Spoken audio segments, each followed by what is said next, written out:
Bismillahirrahmanirrahim. Assalamualaikum warahmatullahi wabarakatuh.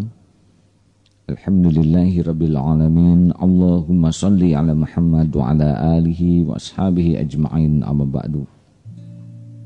Bagaimana para pendengar yang budiman? Sudah semakin bisa merasakan nikmatnya hidup dengan berbasis keyakinan kepada Allah. Namun ternyata yakin kepada Allah tidak cukup untuk menyelesaikan segala masalah. Walaupun ini menjadi fondasi terpenting untuk bisa menyelesaikan masalah yang bermakna bagi dunia dan berarti bagi akhirat nanti. Kita pun harus mengembangkan satu potensi lainnya, yaitu potensi profesionalisme kita. Potensi entrepreneurship maksudnya. Kalau kita lihat bahwa Nabi Muhammad SAW adalah seorang entrepreneur sejati. Beliau usia 12 tahun perjalanan pertama kali ke Syria, dan usia 25 tahun hampir 18 kali mengadakan perjalanan ke luar negeri untuk transaksi bisnis yang dahsyat. Sehingga usia 25 dikenal sebagai seorang profesional yang sangat berhasil, yang disegani.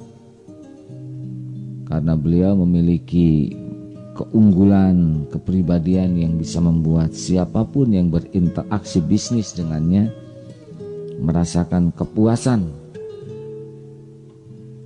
Bahkan Siti Khadijah, seorang juga wirausahawan wanita yang kaya raya dan investor, tergerak untuk dinikahi, dan pernikahan itu dengan maharnya 20 ekor unta muda.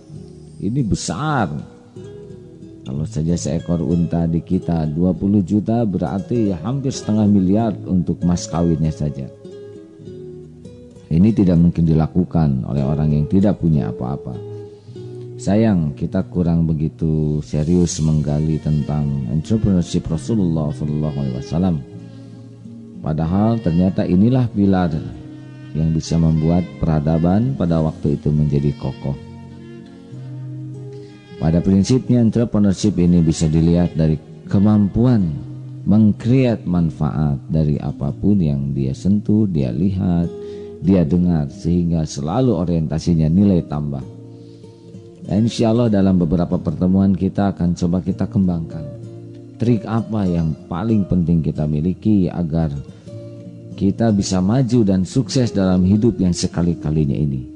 Hati kita penuh ketawakalan, keyakinan kokoh kepada Allah. Otak kita benar-benar brilian dan cerdas kita latih agar dia bisa berpikir sistematis, berkesinambungan, efektif, efisien. Dan tubuh kita pun kita latih agar dia bisa bekerja dengan endurance yang bagus, daya tahan tubuh yang bagus, gesit, tangkas, ulet. Nah, kalau kombinasi antara lahir batin plus kecerdasan menjadi sesuatu budaya standar kita tidak usah heran bahwa kesuksesan itu memang disiapkan oleh Allah bagi orang yang mau memompa dirinya untuk melakukan yang terbaik.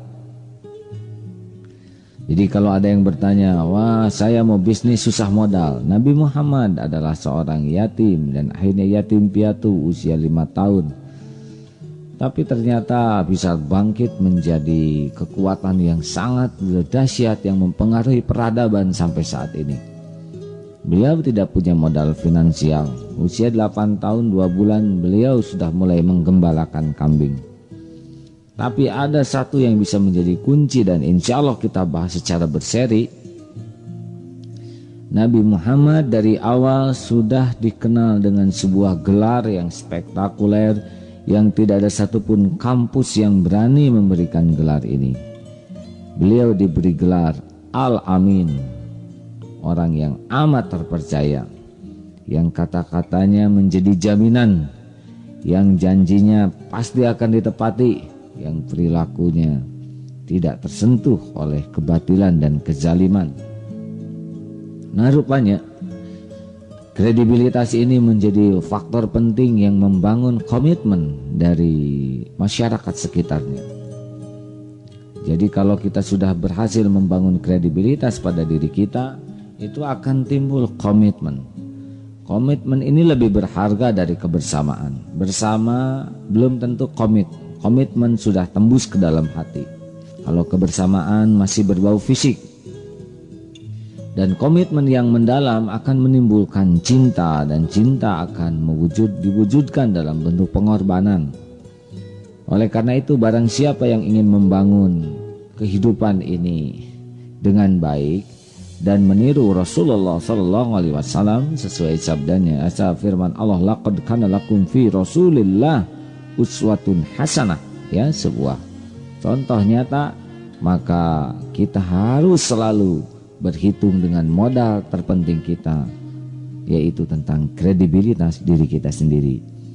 Apakah kita ini orang yang layak dipercaya? Apakah kita termasuk orang yang betul-betul mendapat kepercayaan? Ketahuilah bahwa orang-orang yang punya investasi baik harta, kedudukan, tenaga, pikiran, itu akan sangat senang dan mau berkorban kepada orang yang dianggap kredibel dalam pandangannya. Pertanyaannya adalah, apakah kita termasuk orang yang serius membangun kredibilitas diri ini, atau hanya sekedar membangun topeng belaka? Mudah-mudahan dalam beberapa pertemuan ke depan kita akan lihat bagaimana membangun kredibilitas dalam hidup kita ini.